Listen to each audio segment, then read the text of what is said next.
For so many entrepreneurs, the end of the year is just this mad dash to the finish line, right?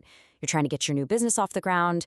But what if I told you that just waiting a couple of weeks could save you $800 and a whole lot of paperwork?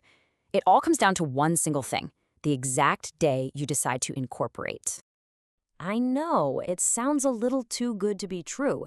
How could a simple 2-week delay possibly save you $800 and let you skip an entire state tax return?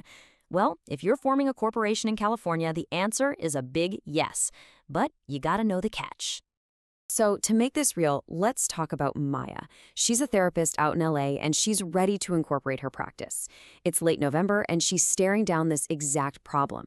Does she file her paperwork now, or does she wait? This decision is going to affect her wallet and her stress levels for the next year. To really get what Maya's up against, we have to look at two different sets of rules, federal and state. And we're going to start with the big one, the IRS. Their rule is simple, and honestly, it's totally non-negotiable. The federal law is actually crystal clear. If your corporation legally exists, you have to file a tax return. That's it. It doesn't matter if it existed for 365 days or just for one day. It doesn't matter if you made $1 million or zero.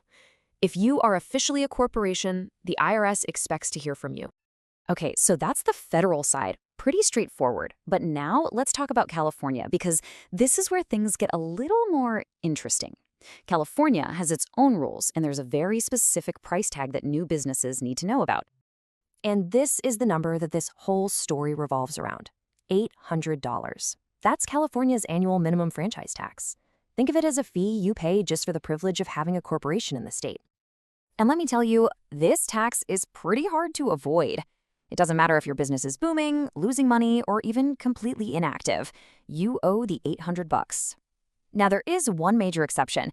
Brand new corporations get a pass on paying the tax their first year, but they still have to file a return unless, of course, they can find a very specific loophole. And that brings us to the plot twist in all of this: the California 15-day rule. This is a special little provision from the state's franchise tax board, and it offers a way out for businesses that get started at the very, very end of the year. The rules sound simple, but you have to be super strict about it. First, you have to form your corporation within the last 15 days of the tax year. And second, you cannot, I repeat, cannot conduct any business at all during that short window.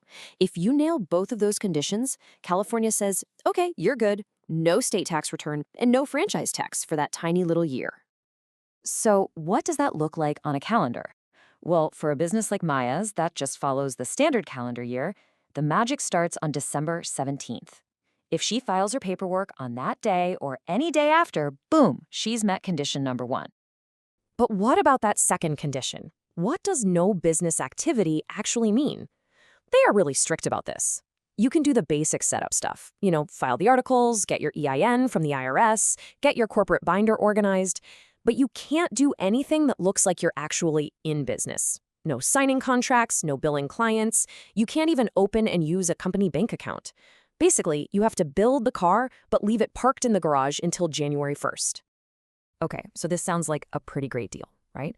Maya can form her corporation in late December, just let it sit there, and she gets to skip the whole California filing. So, is she totally off the hook? No paperwork at all? And the answer is a big, fat no. This is the catch that gets so many people.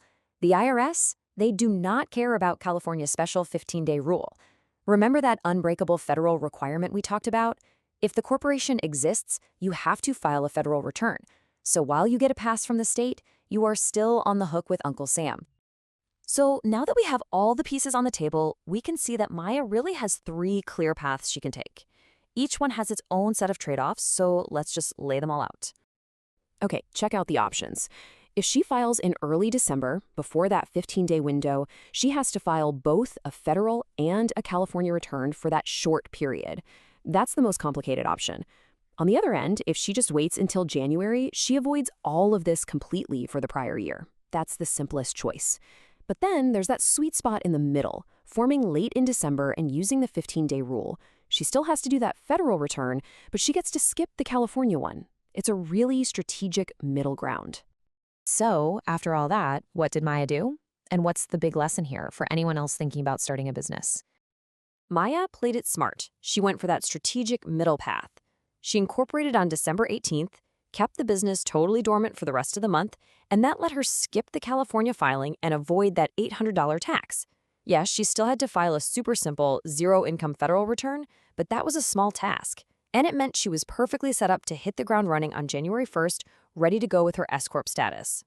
And really, that's the big takeaway here. State rules and federal rules do not always line up. And knowing where they're different, that's how you make really smart, strategic decisions for your business. It really makes you think, doesn't it? If something as simple as picking a date on a calendar has this big of an impact, what other seemingly small business decisions out there are hiding these kinds of tax traps? It's just a great reminder that when you're running a business, knowing this stuff, well, that's your most valuable asset.